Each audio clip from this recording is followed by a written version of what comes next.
আমার খালি একটা অনুরোধ রয়েছে, দাদাকে একবার বলছে, দাদা প্লিজ একবার তুমি প্লিজ এসো। আজকে যা কিছু আজকে আপনাদের বলে রাখি, আমি আমার গানটাই নেশা, গানটাই পেশা। আমার মা সামনে রয়েছে, চেয়েছিল বলেই গানটা হয়েছে। আর সারেগামায় চান্স পাওয়ার পরে দাদার সঙ্গে দেখা হয়েছিল এবং দাদা তখন বলেছিল যে যদি ঠিক মতো ট্রেনিং যদি হয় তোর, তাহলে তুই এটাকে পেশা করে এগোতে পারবি। আজকে সেটাই, সেই স্বপ্ন সার্থক হয়েছে শুধুমাত্র এই মানুষটার জন্য। আমার অনেক জন্মের পূর্ণ ফল এরকম একটা মানুষের সাথে দেখা হয়েছে, মানে এই জন্মটা উঠে গেলাম।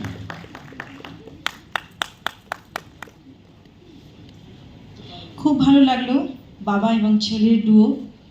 এবার আসছে মঞ্চে কৌশানীকে ডেকে নেব।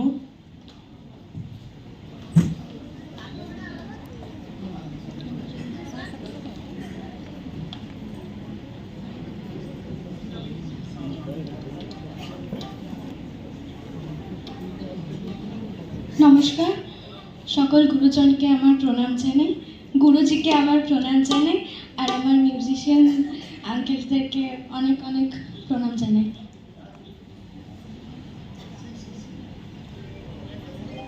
আমি লতাজির একটা গান গাইবো, চেষ্টা করবো গাওয়ার।